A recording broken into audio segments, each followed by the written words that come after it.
Thank you, Mr. President. Last Friday, I went back to the city of Chicago I'm honored to represent. And over the weekend, had two experiences I want to share with you. There was a real contrast, but there was a recurring theme in both.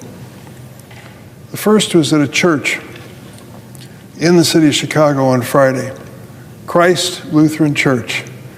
It's on Wilson Avenue in a section of Chicago known as Albany Park. The church was built in 1911. You look around at the houses outside that church and you think, this neighborhood's seen a lot of change, a lot of different people who came through with waves of immigration. Today it's predominantly Hispanic, but I would imagine that the march of history would take you through many other groups that lived in the Albany Park neighborhood. The pastor there is named Tom Terrell. I was meeting him for the first time. We had a press conference inside his little church, and he told us a story of what had happened at his church, Christ Lutheran Church in Albany Park in Chicago, on the previous Sunday. There aren't as many people in his church as there were just a few months ago because a lot of them are too afraid. They're Hispanic families, and they're afraid if they go to that church, they might be detained or arrested or something else terrible might happen. But some brave souls made it to the Christ Lutheran Church on that Sunday, and Pastor Terrell told us the story.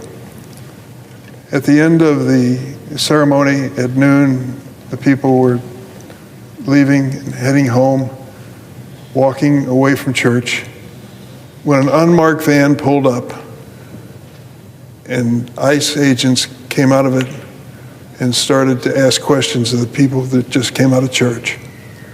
It was noticed in the neighborhood, and what is now becoming more common in Chicago, the neighbors started coming out with whistles, standing on the front porch and blowing whistles because the ICE agents were intimidating these people who were just leaving church. Eventually, enough people started blowing whistles that the ICE agents decided to tear gas the people coming out of church. They threw the tear gas canisters, got in their van, and left.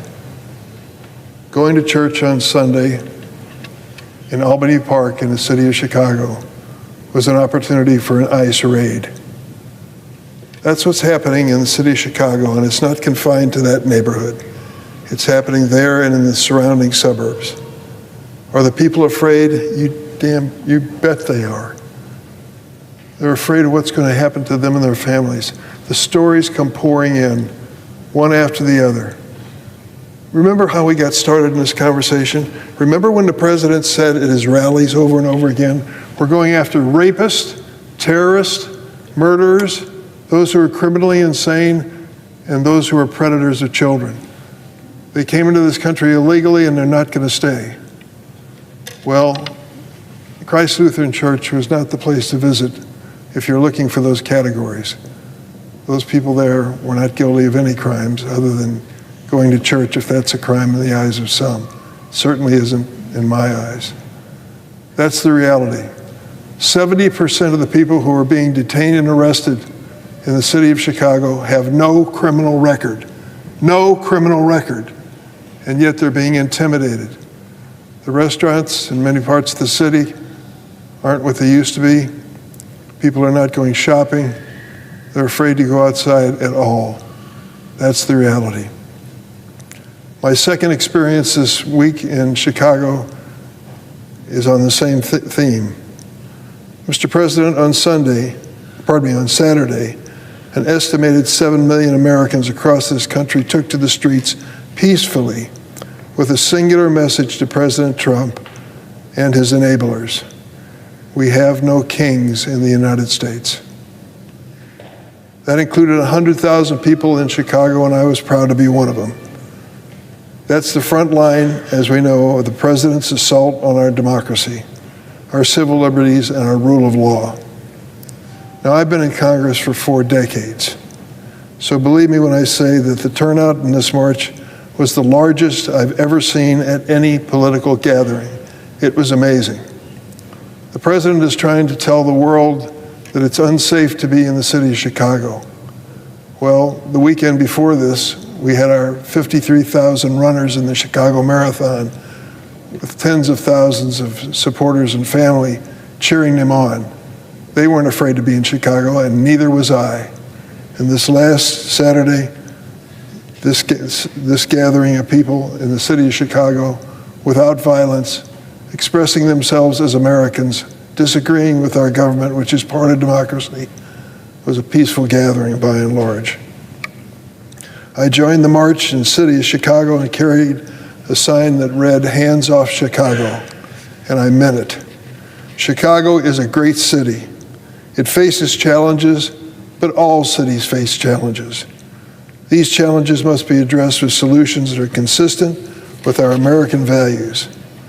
This president is abusing his power by fueling this cruel immigration raid policy, unleashing the military, bringing in National Guard men and women from the state of Texas against immigrants and citizens alike. Don't believe me? I'll show you. The president claims his actions are meant to round up, quote, the worst of the worst, but that's been anything but the case. A few weeks ago, Chicago and the nation watched in horror as women and children, immigrants and U.S. citizens alike, were dragged from their homes in South Shore of Chicago, detained with the use of zip ties.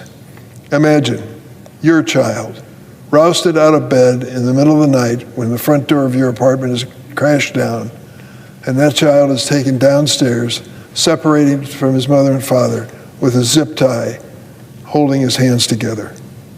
When one witness complained that these children are being mistreated, I'm sorry to tell you, the person from ICE said, "F them kids."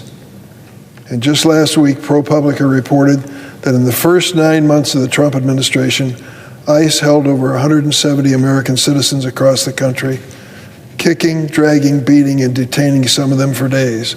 Let me repeat, they were American citizens.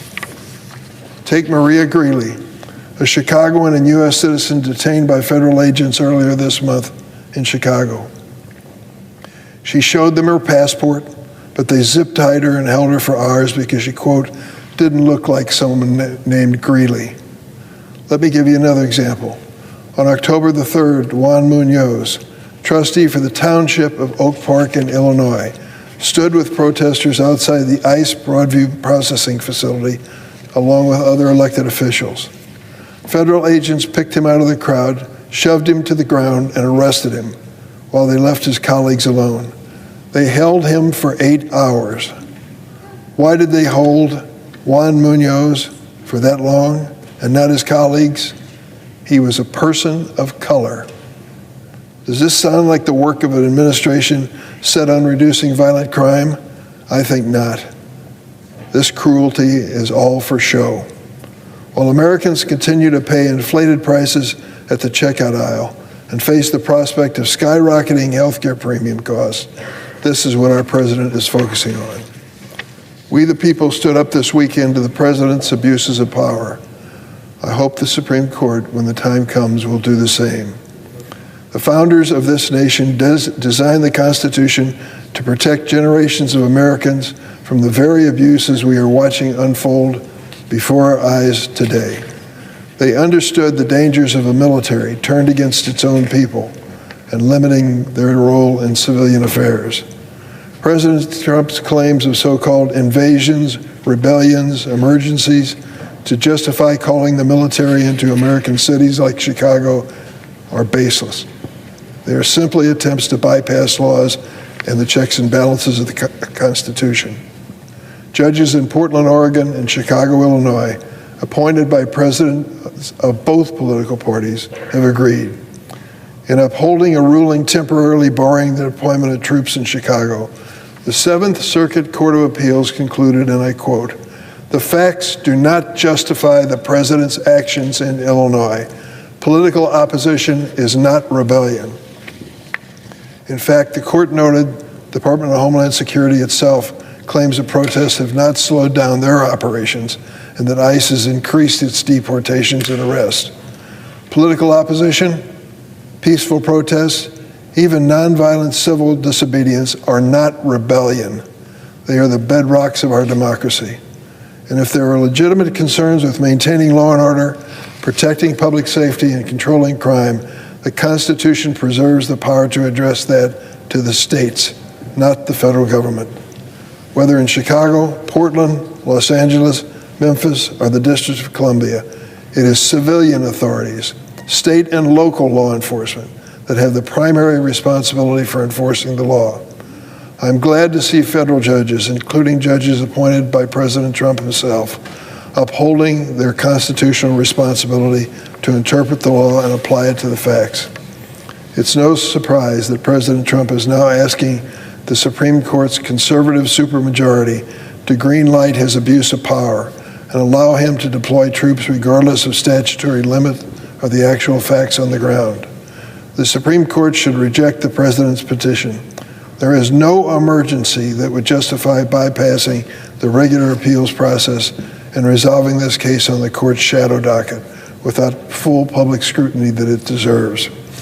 My warning to my Republican colleagues is this.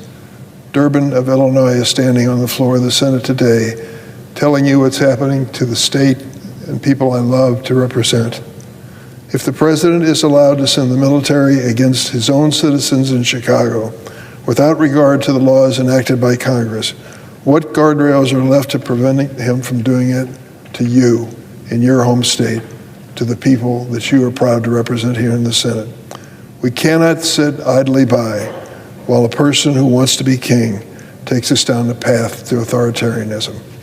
Madam President, I yield the floor.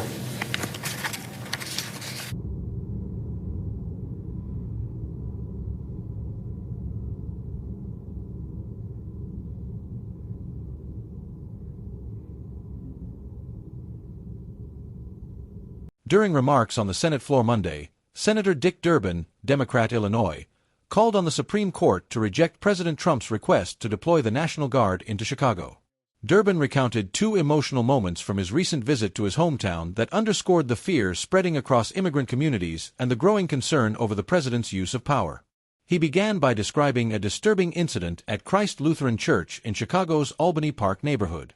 The century-old church, once a haven for immigrant families, has seen attendance drop sharply as many Hispanic parishioners are now afraid to gather publicly.